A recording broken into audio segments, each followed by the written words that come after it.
नमस्कार दोस्तों, हरे कृष्णा, राधे राधे। आज हम बात करेंगे हरिशायनी एकादशी, पद्मा एकादशी, देवशायनी एकादशी तथा आषाढ़ एकादशी के बारे में। ये सारे एकादशी हमारे देवशायनी एकादशी का ही नाम है। शास्त्रों का कथन है कि आषाढ़ मास के शुक्ल पक्ष की एकादशी से भगवान विष्णु 4 मास के लिए क्षीर सागर में शयन करते हैं। कुछ पुराण में ये भी कहा गया है कि इस दिन भगवान विष्णु 4 मास के लिए बलि के द्वार पर पाताल लोक में रहते हैं और 4 मास के बाद कार्तिक मास के शुक्ल पक्ष की एकादशी में वापस लौट के आते हैं। यानी कि देव उठनी एकादशी के दिन भगवान विष्णु पुनः वहाँ से लौट के आते हैं। इन 4 महीनों में भगवान विष्णु के क्षीर सागर में शयन करते हैं, इसीलिए इस समय कोई विवाह आदि इत्यादि शुभ कार्य नहीं होता है। आषाढ़ मास से लेकर कार्तिक मास तक ये 4 महीने के समय चतुर्मास्य कहलाता है।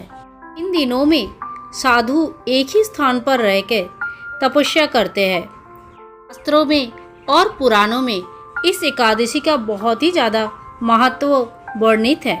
सभी एकादशियों को भगवान विष्णु की पूजा आराधना की जाती है, परंतु आज की रात्रि से भगवान विष्णु का शयन प्रारंभ होता है, अतः उनकी विशेष विधि विधान से पूजा किया जाता है। ये जान लेते हैं इस साल देवशायनी एकादशी कौन से दिन मनाया जाएगा। इस साल देवशायनी एकादशी 20 जुलाई दिन मंगलवार को मनाया जाएगा। देवशायनी एकादशी का विधि विधान से कैसे पूजा करें उनकी पद्धति भी आज सुन लेते हैं। कोई भी एकादशी का व्रत दशमी के दिन से ही शुरू हो जाता है।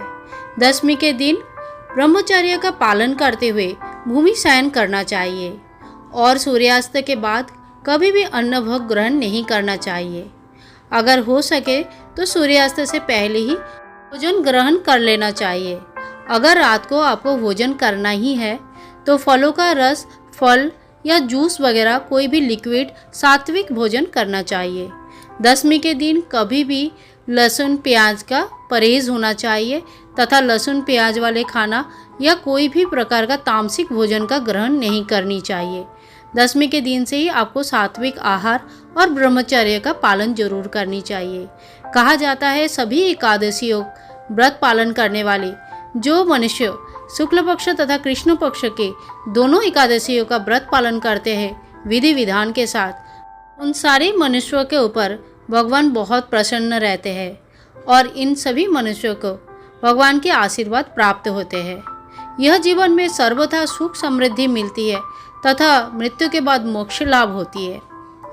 कहा जाता है कि एकादशी की व्रत अगर निर्जला रखा जाए या बिना आहार का रखा जाए तो सर्वोत्तम माना जाता है, पर अगर शरीर साथ ना दे तो फलाहार या एक समय की आहार ग्रहण करके आप व्रत रख सकते हैं। एकादशी के व्रत में कभी भी चावल या अन्न का सेवन नहीं करनी चाहिए। इसी दिन खिचड़ी, भात या तो फिर किसी भी तरह का अन्न ग्रहण ना करें। कोई भी मीठा भोग, कुट्टू के आटा का बना हुआ भोग, पूरी वगैरह इत्यादि ग्रहण कर सकते हैं। फल वगैरह ले सकते हैं और जूस वगैरह ले सकते हैं। तो इत्यादि भोग आप ग्रहण जो भगवान जी को चढ़ाने के बाद इनके प्रसाद आप ग्रहण कर सकते हैं अगर आपके शरीर साथ ना देता है तो। अब आते हैं कि दशमी के दिन नियम पालन करने के बाद एकादशी के दिन सुबह उठ के आपको क्या क्या करना है। हम सभी लोगों को पता है एकादशी के दिन घर में झाड़ू पोछा करना नहीं चाहिए।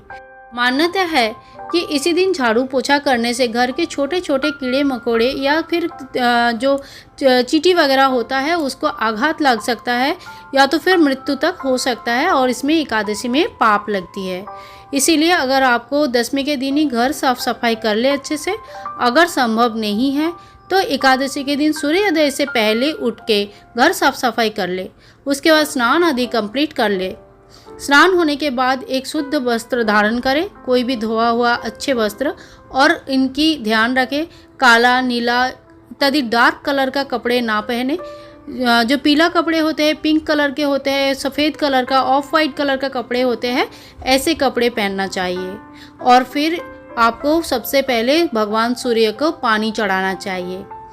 एक लोटा ले लीजिए, उसमें थोड़ा सा लाल फूल आप दे सकते हैं, थोड़ा सा गुड़ ले सकते हैं और सूर्य भगवान के तरफ फेस करके उनके नाम पे पानी चढ़ाए। सूर्य भगवान का जो भी मंत्र आपको आता है उस मंत्र को बोल के सूर्य भगवान को पानी चढ़ाए। अगर कोई भी मंत्र नहीं आता है तो ओम नमः सूर्याय नमः इस मंत्र से भी आप पानी चढ़ा सकते हैं। इस दिन तुलसी माँ का पूजा होती है, पर ध्यान रखें तुलसी माँ को एकादशी के दिन पानी नहीं चढ़ती है। और तुलसी माँ को इस दिन पूजा करना चाहिए। धूप दीप से पूजा होती है, पर इनकी पत्ते भी नहीं तोड़ा जाता है। एकादशी के दिन इनकी पत्ते नहीं तोड़ना चाहिए। ऐसे मान्यता है कि भगवान विष्णु की बहुत बड़ा पुजारिन है माता तुलसी, और तुलसी माता भगवान विष्णु के नाम से व्रत रखती है, निर्जला व्रत रखा करती है, जिस वजह से इस दिन भगवान विष्णु के जिस दिन भी पूजा होती है एकादशी के दिन तुलसी माँ को पानी नहीं चढ़ती है। तो सूर्य देव के पानी चढ़ाने के बाद एक जगह पे घर के जहाँ पे भी आपको पूजा करनी है उस जगह पे आप अच्छे से एक जगह को साफ़ कर ले, गंगा जल छिड़क के थोड़ा सा गोबर का लेप कर सकते हैं। लेकिन अगर कहीं आप फ्लैट में रहते हैं और पॉसिबल नहीं हो पाता है तो फिर गंगा जल से, शुद्ध जल से उस जगह को साफ़ कर ले। एक छोटा सा चौकी लगाए और उसमें पीला कपड़े से उसको ढक दे। भगवान विष्णु की अगर आपके पास मूर्ति है तो इस दिन इनको पंचामृत स्नान करवाया जाता है।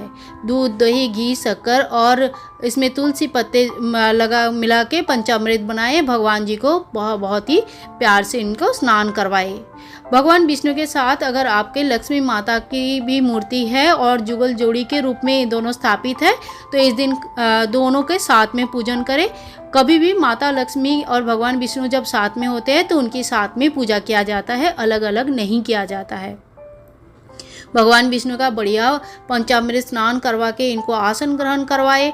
और एक अगर जो भी कपड़े अगर आप घर पे भी बनाए हो, कहीं से मार्केट से लाए भी हो, या तो फिर जो कपड़े आपके पास है उसको शुद्ध करके गंगा जल से या तो फिर धो के साफ करके किया हुआ कपड़े, जो पीला वस्त्र होगा तो सबसे अच्छा है, नहीं तो जो भी कलर आपने हल्का कलर घर पे बनाया है भगवान जी को परिधान करवाए। भगवान जी को वस्त्र पहनाने के बाद इनको अच्छे से सजाए, अलंकृत करें। अगर आपके पास मूर्ति नहीं है तो फोटो को माला लगाए और तुलसी की पत्र चढ़ाए, चंदन की टीका लगाए, चावल रोली मोली से टीका करें। इस तरह से भगवान विष्णु की पूजा होने के बाद आप पंचोपचार पूजा कर सकते हैं, चाहे तो षोडोपचार पूजा भी कर सकते हैं। धूप दीप दिखाए, नैवेद्य दे। इस दिन पीला फूल चढ़ाया जाता है, पीला फल और मिठाई की भोग लगाया जाता है, मखाने के खीर चढ़ाया जाता है। अगर आपके जितना सामर्थ्य है, जितना साध्य है, जितना आप कर सकते हो उस हिसाब से भगवान विष्णु की और माता लक्ष्मी की साथ में पूजन करें। भगवान विष्णु की पूजा होने के बाद तुलसी मंच में, अगर आपके पास तुलसी मंच है या टब में लगा के रखे हैं, जहाँ पे भी आपने माता तुलसी को विराजमान करवाए हैं वहाँ पे आप आके एक घी का दिया जलाए या तो तिल के तेल का दिया जलाए, माता का अच्छे से पूजा करें, चुनरी उड़ाए, माला पहनाए और इस तरह से माता तुलसी का बढ़िया सा पूजा करें। ध्यान रखें इस दिन तुलसी माँ को जल नहीं चढ़ेगी और तुलसी को इस दिन जल नहीं देना है, ना ही इनकी पत्ते तोड़ना है। पर भगवान विष्णु की जो पूजा होती है उसमें भगवान विष्णु को तुलसी जरूरी है चढ़ाना, इसीलिए दशमी के दिन ही आप भगवान विष्णु के लिए माता तुलसी पत्ते जो है निकाल के रखें, या तो फिर अगर भूल गए हैं, बाई चांस आपको याद नहीं रही, तो फिर आप जो गमले में जो तुलसी के पत्ते पड़े हैं उसको भी धो के यूज़ कर सकते हैं। तो इस तरह से भगवान विष्णु का, माता तुलसी का पूजा होने के बाद कथा जरूर सुने। कथा पूजा से पहले भी अगर आप सुन लिया है तो कोई बात नहीं, पर पूजा के बाद घर के सभी मेंबर एक जगह बैठ के कथा जरूर सुने। कोई अगर आपको नहीं आता है कथा तो मोबाइल में लगा के सुन सकते हैं, बुक्स है तो वहाँ से पढ़ के सुन सकते हैं, या घर में अगर किसी को आता है वो कहानी कथा सुना रहे हैं तो घर के सभी मेंबर एक जगह बैठ के हाथ जोड़ के भगवान विष्णु की इस एकादशी का कथा जरूर सुने। इस दिन अगर आपके घर में लड्डू गोपाल जी भी विराजमान है या तो कान्हा जी विराजमान है, तो इनका भी बढ़िया श्रृंगार करें, पंचामृत स्नान करवाए, भोग धूप दीप नैवेद्य से पूजा जरूर करें। भगवान विष्णु भगवान जो श्री कृष्ण है, भगवान विष्णु का ही अवतार है और लड्डू गोपाल हमारे श्री कृष्ण का बाल स्वरूप है। तो इसीलिए इस दिन सभी भगवान जो भी आपके घर में विराजमान है, भगवान विष्णु, श्री कृष्ण या लड्डू गोपाल जी, सभी का बड़े विधि विधान से पूजा करें। कहा जाता है कि इस दिन से भगवान विष्णु जो है शयन में चले जाते हैं। 4 महीने के लिए चतुर्मास्य लगा जाता है। तो चतुर्मास का आपका जो भी नियम आप लेने वाले हैं, अपनी शरीर सामर्थ्य के हिसाब से जो भी नियम आप लेने वाले हैं, इसका संकल्प भी अभी सुबह जब पूजा आप करेंगे भगवान का, उसी वक्त लेना है।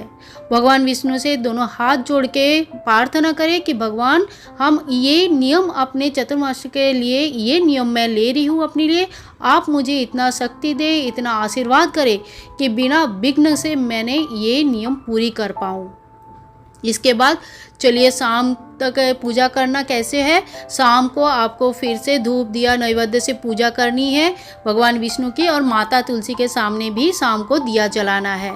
और इस तरह से आपको शाम को घंटी उलूध्वनि करके भगवान बढ़िया तरीके से आरती करें। और जो लोग ज़्यादा देर तक भूखा नहीं रह सकते, वो लोग फलाहार ग्रहण कर सकते हैं, एक समय की आहार ग्रहण कर सकते हैं, पर ध्यान रखें सूर्यास्त से पहले ही आहार ग्रहण कर लेना चाहिए। और इस दिन अगर हो सके तो भगवान विष्णु की माला जप करें।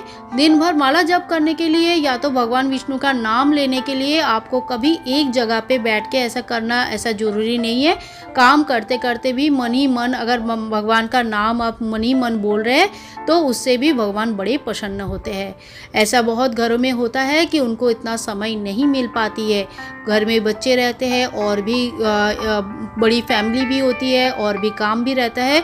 आजकल लेडीज़ भी जो है वर्किंग होते हैं, तो मन ही मन भगवान के भी नाम लेने वाले को भी भगवान जी आशीर्वाद जरूर करते हैं। रात को अगर जागरण करने की विधान होता है, एकादशी के दिन रात्रि जागरण का बहुत ही महत्व होता है। अगर संभव है तो पूरी परिवार के साथ अगर रात्रि जागरण कर सकते हैं, कीर्तन कर सकते हैं, भगवान का नाम सहस्त्र नाम जप कर सकते हैं तो बहुत अच्छे हैं। अगर किसी वजह से ये संभव नहीं है तो जहाँ पे आपने पूजा किया वहीं भूमि शयन करें और नाम 12 बजे तक कम से कम आप जगे रहे और 12 बजे तक जग के भगवान जी का नाम कीर्तन जरूर करें। एकादशी के दिन सबसे बड़ी चीज़ जो रहती है, आपको किसी की बुराई नहीं करनी चाहिए और ऐसे लोगों से दूर रहना चाहिए जो बुरे कामों से या बुरे थिंकिंग से जुड़े हुए हैं।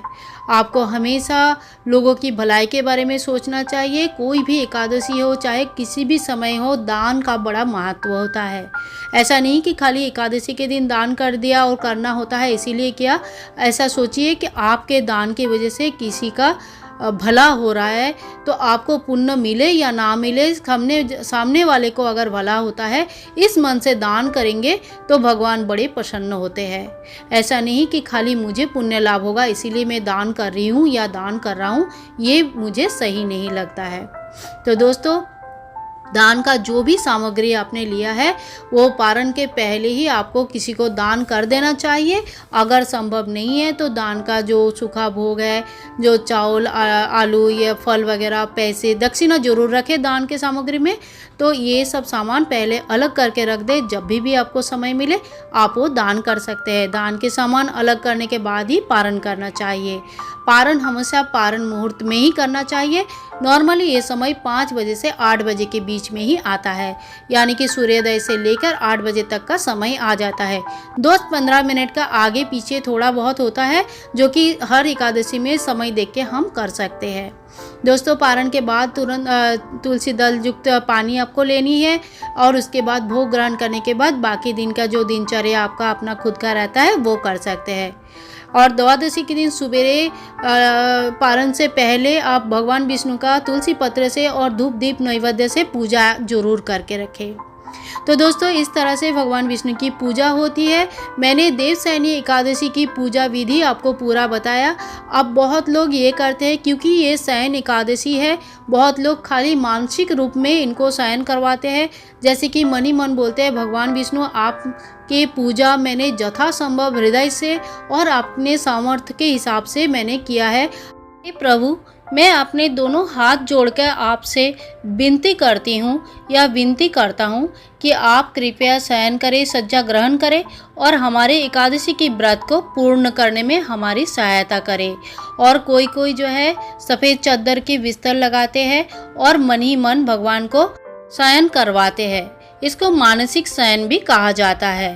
तो दोस्तों, इस तरह से एकादशी का जो व्रत है, देवसायनी एकादशी का जो व्रत है वो किया जाता है।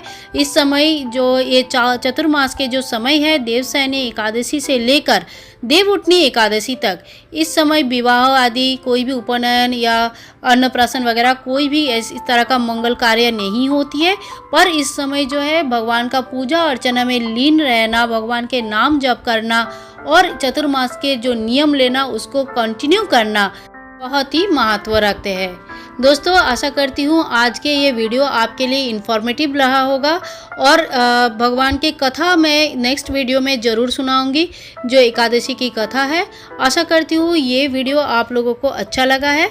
अगर अच्छा लगा है तो लाइक शेयर कमेंट करें, चैनल को सब्सक्राइब करके रखें ताकि आगे आप और हम कनेक्टेड रहे। मिलते हैं नेक्स्ट वीडियो में, तब तक के लिए हरे कृष्णा, राधे राधे।